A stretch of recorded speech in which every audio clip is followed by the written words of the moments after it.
नमस्कार आदाब, न्यू विदर्भ स्वदेशी न्यूजमध्ये आपले सर्वांचे स्वागत।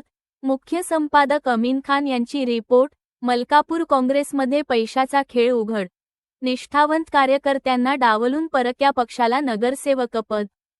मलकापूर नगरपरिषदेत दिनांक 13 जानेवारी 2026 रोजी पार पडलेली विशेष बैठक आज काँग्रेस पक्षासाठीच डोकेदुखी ठरली असून या बैठकीनंतर पक्षातील अंतर्गत वाद उघडपणे चव्हाट्यावर आला आहे।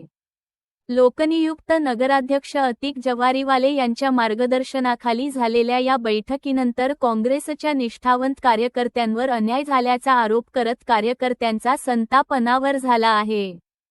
पक्षाची निष्ठा पैशात विकली जात आहे का, असा थेट सवाल उपस्थित करत कार्यकर्त्यांनी नगरपरिषदेतील निर्णय प्रक्रियेवर गंभीर आरोप केले आहेत।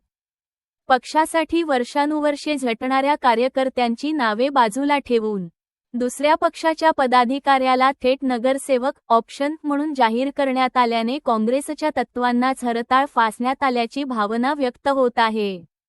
या निर्णयानंतर काँग्रेस कार्यकर्त्यांमध्ये प्रचंड रोष उसळला असून बैठकीनंतर उघडपणे तिवरे तेरे जहरी शब्दांचा वापर झाल्याचे चित्र पाहायला मिळाले।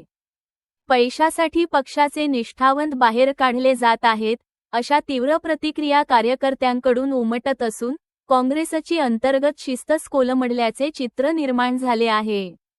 विशेष म्हणजे पक्षाशी एकनिष्ठ असलेल्या कार्यकर्त्यांना संधी देण्याऐवजी पैशाची नोंदणी करून परक्या पक्षातील व्यक्तीला नगरसेवकपद बहाल करण्यात आले, असा आरोप नागरिक व काँग्रेस समर्थक करत आहेत।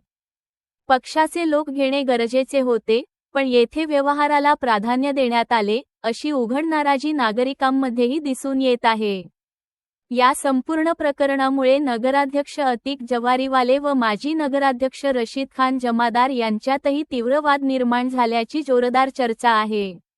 हा वाद आता वैयक्तिक न राहता पक्ष नेतृत्व, धोरण आणि नैतिकतेवर थेट बोट ठेवणारा ठरत आहे। मलकापूर काँग्रेसमध्ये या घटनेमुळे फुटीची ठिणगी पेटली असून नेतृत्वाने तात्काळ हस्तक्षेप न केल्यास हा रोष उघड बंडात रूपांतरित होण्याची शक्यता नाकारता येत नाही। निष्ठावंत कार्यकर्त्यांना न्याय मिळणार का, की पैशाचा राजकारणच वरचढ ठरणार, हाच आज मलकापूरच्या राजकारणातील सर्वात मोठा प्रश्न बनला आहे।